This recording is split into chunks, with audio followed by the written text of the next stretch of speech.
हर हर महादेव, जय भोलेनाथ। नमस्ते दोस्तों, स्वागत है आपका हमारे YouTube चैनल शॉर्ट्स विद ज्योति में। कहा जाता है कि एक बार दुर्वासा ऋषि देवताओं से मिलने आए। वहां उनकी मुलाकात देवराज इंद्र से हुई। उन्हें देखकर दुर्वासा ऋषि बड़े खुश हुए और अपने गले से फूलों की माला निकालकर उन्हें पहना दी। लेकिन अहंकार में चूर देवराज इंद्र ने वो माला अपने गले से निकालकर अपने ऐरावत हाथी के सूंड पर डाल दी। इसके बाद जो हुआ वो देवताओं के लिए किसी बुरे सपने से कम नहीं था और यहीं से नींव पड़ी हिंदुओं के सबसे बड़े पर्व महाकुंभ की। दोस्तों, महाकुंभ दुनिया भर में एकलौता ऐसा धार्मिक पर्व है जहां एक बार में लाखों लोग एक साथ में इकट्ठे होते हैं। कहा जाता है कि महाकुंभ का दृश्य अंतरिक्ष से भी दिखाई पड़ता है। लेकिन ये महाकुंभ है क्या? इस शब्द का मतलब क्या है? इसका ऋषि दुर्वासा और देवराज इंद्र से क्या संबंध है? क्या इसका कहानी समुद्र मंथन से भी जुड़ी हुई है? तो आइए आज आपको बताते हैं महाकुंभ से जुड़ी वो हर बातें जो आपको पता होनी चाहिए। दरअसल कुंभ का मतलब होता है घड़ा। इसे अगर धार्मिक नजरिए से देखें तो महाकुंभ का मतलब हुआ अमृत से भरा विशाल घड़ा। दोस्तों, इस पर्व को धूमधाम से मनाने के लिए भारत के 4 पवित्र जगह प्रयागराज, हरिद्वार, उज्जैन और नासिक में महाकुंभ का आयोजन किया जाता है। और इस बार यह मेला उत्तर प्रदेश में प्रयागराज में लगा है, जिसमें हिंदू धर्म के लोग काफी ज्यादा आस्था रखते हैं तथा देश विदेश से लाखों श्रद्धालु इस मेले में हिस्सा लेने के लिए भी आते हैं। इसके पीछे एक मान्यता भी है कि यहाँ स्नान करने से उनके सारे पाप नष्ट हो जाते हैं और उन्हें मोक्ष की प्राप्ति होती है। लेकिन यहाँ पर एक सवाल उठता है कि आखिर ये महाकुंभ का मेला 144 साल बाद ही क्यों लग रहा है और इसकी शुरुआत कैसे हुई? तो दोस्तों, इसके पीछे एक दिलचस्प और पौराणिक कहानी बताई जाती है जो हमने आपको वीडियो की शुरुआत में सुनाई थी। तो आइए उस कथा को जरा विस्तार से जानते हैं। तो जैसा कि हमने आपको बताया कि एक बार ऋषि दुर्वासा जब देवताओं से मिलने पहुंचे तो उनकी मुलाकात देवराज इंद्र से हुई, जो कि अपने दिव्य हाथी ऐरावत पर बैठे अपने ही धुन में मगन थे। देवराज इंद्र को देख दुर्वासा ऋषि काफी खुश हुए और अपने गले से फूलों की एक माला निकालकर उन्हें पहना दी। लेकिन अहंकार में डूबे इंद्र ने वो माला निकालकर अपने ऐरावत हाथी के सूंड पर रख दी। अहंकार में चूर देवराज इंद्र को ये अंदाजा भी नहीं लगा कि उन्होंने कितनी बड़ी गलती कर दी है। ऐसे में अब वो गलती उन्हें और अन्य देवताओं को काफी ज्यादा भारी पड़ने वाली थी, क्योंकि देवराज इंद्र का हाथी ऐरावत था तो आखिरकार एक जानवर ही। उसे कहाँ पता था कि ऋषि दुर्वासा कौन है और इस माला की क्या अहमियत है। उसने ये माला अपनी सूंड से पकड़कर नीचे फेंक दी और यही नहीं, उसे पैरों से कुचलने भी लगा। ऋषि दुर्वासा वहीं खड़े थे और ये सब उनके नजरों के सामने हो रहा था, जिसे देखकर उन्हें काफी ज्यादा अपमानित महसूस हुआ और उनकी आंखों में क्रोध की ज्वाला धधक उठी। उन्होंने देवराज इंद्र को श्राप देते हुए कहा, इंद्र, तुम देवताओं को बहुत अहंकार हो गया है। जा, मैं तुझे श्राप देता हूँ कि जिस अहंकार में चूर होकर तूने मेरा तिरस्कार किया है, तेरी सारी वो संपत्ति, ऐश्वर्य और साम्राज्य तुझसे छीन जाएगा। ऋषि दुर्वासा का यह श्राप सुनकर इंद्र काफी भयभीत हो गए और उन्होंने ऋषि से माफ कर देने की गुहार भी लगाई। लेकिन ऋषि का यह श्राप बदला नहीं जा सकता था। फिर क्या था, ऋषि दुर्वासा का यह श्राप जल्द ही देखने को मिलने लगा। स्वर्गलोक से देवी लक्ष्मी विलुप्त हो गई और साथ ही देवराज इंद्र का हाथी ऐरावत भी विलुप्त हो गया। ऋषि दुर्वासा के दिए गए श्राप के प्रभाव से सभी देवता काफी कमजोर होते चले गए और इसका फायदा राक्षसों ने उठाया। उन्होंने देवताओं पर आक्रमण कर दिया और स्वर्ग तथा देवलोक पर कब्जा भी कर लिया। अब अपनी लगातार खराब होती हालत देखकर सभी देवताओं के बीच हड़कंप मच गया। अपना सब कुछ गवा देने के डर से देवराज इंद्र सहित सभी देवता भागे भागे ब्रह्मा जी के पास पहुंचे और सारी कहानी उन्हें बताई। लेकिन ब्रह्मा जी को भी इसका कोई समाधान नजर नहीं आया।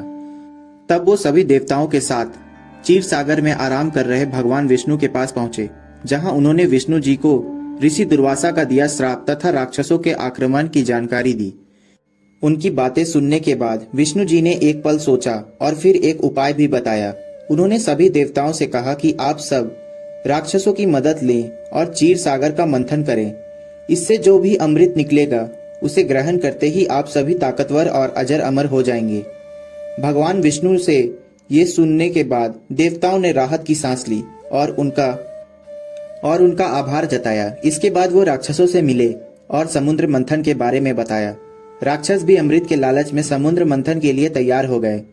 फिर क्या था, भगवान विष्णु की आज्ञा के अनुसार मंदार पर्वत को मथनी बनाकर उस पे रस्सी की तरह वासुकी नाग को लपेटा गया और समुद्र मंथन शुरू किया गया।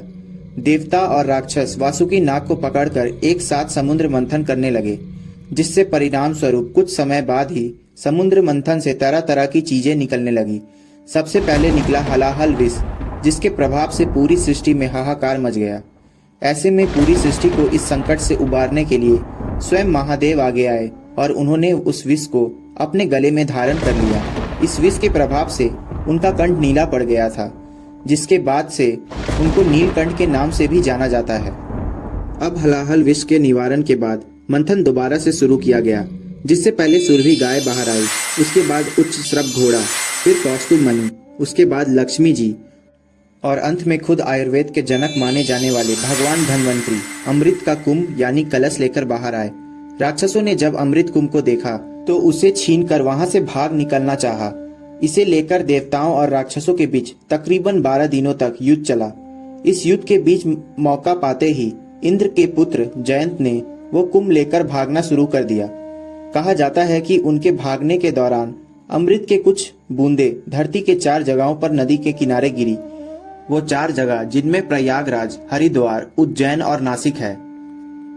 तब से इन जगहों को काफी पवित्र माना जाने लगा और इसके बाद से ही यहाँ कुंभ मेले का आयोजन शुरू हो गया। इसके बाद की कहानी दोस्तों आप सबको पता ही होगी। तो ये थी दोस्तों कुंभ मेले की उत्पत्ति की कहानी। अब समझते हैं कि कुंभ हर 12 साल में क्यों आता है। इसका जवाब जानने के लिए हमें वापस से पीछे चलना होगा, जब देवताओं और राक्षसों के बीच युद्ध जारी था। अमृत कलश राक्षस और देवताओं दोनों के लिए बहुत जरूरी था और दोनों ही पक्ष इसे हर हाल में पाना चाहते थे। इसी वजह से दोनों के बीच 12 दिनों तक युद्ध चला। धार्मिक शास्त्रों के मुताबिक देवताओं का एक दिन हमारे 1 साल के बराबर होता है और यही वजह है कि हर 12 साल के बाद कुंभ मेले का आयोजन किया जाता है। माना जाता है कि हर 12 साल के बाद वो खास समय आता है जब प्रयागराज में त्रिवेणी संगम, हरिद्वार में गंगा नदी, उज्जैन में शिप्रा नदी और नासिक में गोदावरी नदी के किनारे अमृत रूपी शक्ति जागृत होती है। और यही वजह है कि इस दौरान देश विदेश से लाखों लोग यहाँ डुबकी लगाने आते हैं ताकि उन्हें मोक्ष की प्राप्ति हो सके। तो दोस्तों अब हम ये भी जान चुके हैं कि कुंभ के मेले की उत्पत्ति कैसे हुई। आइए अब समझते हैं कि कुंभ कितने तरह के होते हैं। तो बता दें कि कुंभ 4 तरह के होते हैं: कुंभ, अर्ध कुंभ, पूर्ण कुंभ और महाकुंभ। मेले का आयोजन हर 12 साल में हरिद्वार, नासिक, उज्जैन और प्रयागराज में होता है। बारी बारी से इन 4 अलग अलग जगहों पर आयोजित किया जाता है। वहीं अर्ध कुंभ जिसे हर 6 साल के बाद मनाया जाता है, जिसे केवल प्रयागराज और हरिद्वार में ही आयोजित किया जाता है। हर 6 साल बाद आयोजित होने की वजह से इसे अर्ध कुंभ कहा जाता है। पूर्ण कुंभ हर 12 साल बाद प्रयागराज के संगम तट पर आयोजित किया जाता है। साधारण रूप से समझे तो हर 12 साल के बाद जो कुंभ प्रयागराज में मनाया जाएगा उसे पूर्ण कुंभ कहते हैं। प्रयागराज में मनाए जाने वाले कुंभ को बेहद शुभ माना जाता है। इसके अलावा आखिर में आता है महाकुंभ। ये मेला हर 12वीं कुंभ पर आयोजित किया जाता है, यानी हर साल बाद आने वाले कुंभ के जब 12 आयोजन पूरे हो जाते हैं तब 144 वर्ष बाद आने वाला कुंभ महाकुंभ कहलाता है। ये महाकुंभ हमेशा प्रयागराज में ही आयोजित होता है। इस साल भी 13 जनवरी से प्रयागराज में महाकुंभ का आयोजन शुरू हो चुका है, जो 144 वर्षों के बाद आयोजित किया जा रहा है। ये महाकुंभ कुल 45 दिनों तक चलने वाला है, जो कि 26 फरवरी को महाशिवरात्रि के दिन समाप्त होगा। लेकिन अब सवाल उठता है कि महाकुंभ का आयोजन सिर्फ प्रयागराज में ही क्यों होता है? तो इसके पीछे एक मान्यता छुपी है। प्रयागराज को धार्मिक दृष्टि से काफी ज्यादा महत्वपूर्ण माना जाता है। यहाँ गंगा, यमुना और सरस्वती नदी का संगम होता है, जिसे त्रिवेणी संगम के नाम से भी जाना जाता है। अब भले ही सरस्वती नदी सतह से विलुप्त हो गई है, लेकिन धरातल स्तर पर ये आज भी बहती है। इसके अलावा माना जाता है कि प्रयागराज कलयुग के समय को दर्शाता है कि इसके अंत में अभी कितना समय और बचा है। इसलिए मान्यता है कि जो भी यहाँ महाकुंभ के दर्शन स्नान करता है उसके सभी पाप नष्ट हो जाते हैं और वो जीवन मरण के चक्र से छूट जाता है, जिससे मोक्ष की प्राप्ति होती है। तो दोस्तों ये थी पूरी जानकारी महाकुंभ के उत्पत्ति और उसके महत्व के बारे में। तो दोस्तों, अगर आपको हमारा ये वीडियो अच्छा लगा हो तो कृपया हमारे वीडियो को लाइक और शेयर करें और कृपया जाते जाते हमारे चैनल को भी सब्सक्राइब जरूर करें।